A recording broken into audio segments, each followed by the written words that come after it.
Hi everyone, welcome to this video looking at hole 3 of Gokasho Bay, what I call the flat shootout. So we have the diagram there. The X is marking the landing position, which we're always going to use regardless of the wind on this shootout.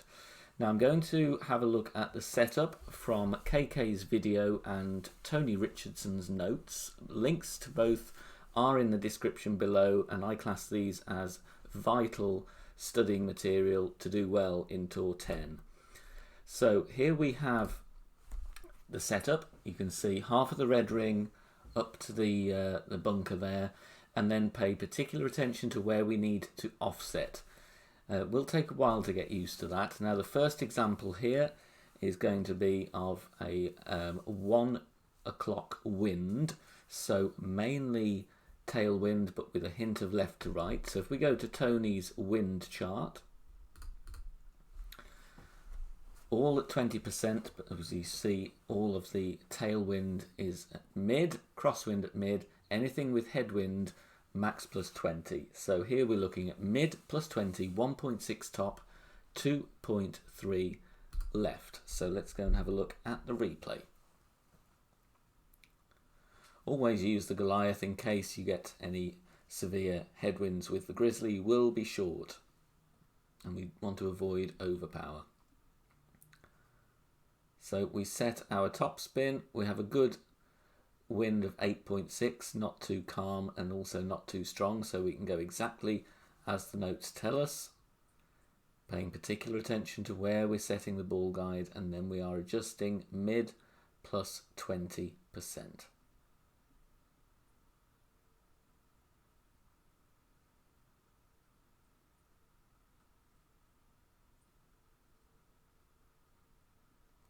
Bounces there, and the green does slope very slightly left to right, which is why we have to offset, and then we get the hole in one.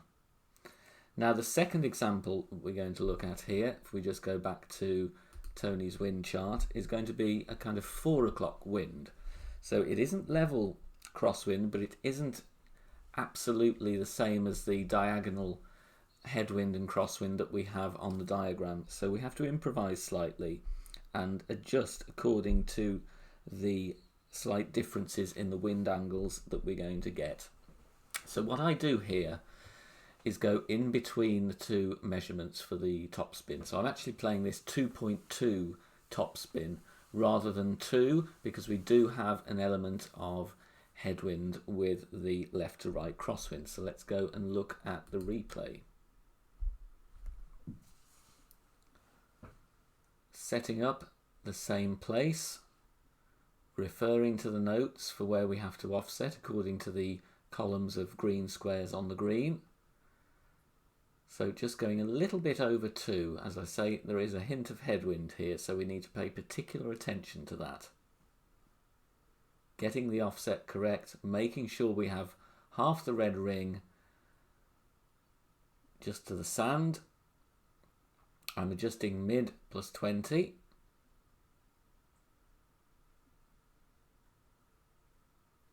And then, as always, we must hit perfect. And then the adjustment will do the rest. This is, in my opinion, one of the easiest shootouts in Tour 10, so you really need to be aiming to be within 1 yard of the cup here. So, final word on the winds. Pay particular attention to the wind angle, and also, as I've been finding with this shootout, if you get winds that are quite strong, as in over 10 miles per hour, I would tweak the top spin accordingly. For example, if you have direct headwind, as we have in that very top green box, instead of 3 top, I would maybe consider just putting a little bit extra top spin on, maybe 3.2 if you have things above 10 miles an hour. And in a similar fashion, if the winds are really low, then you can adjust obviously the other way just to compensate, because you will find that the shots will have slightly different outcomes. So 2 things to really nail this shootout. 1, look absolutely closely at the precise wind direction. If you need to mediate some of the adjustments that we see here, then do so. And secondly, pay particular attention to the strength of the wind. Anything between 8 and 10, I kind of go with the adjustments here, but below 8 and above 10, 10.5, then you need to be just making some small tweaks either to the top spin or the landing position, bringing it maybe slightly forward or back.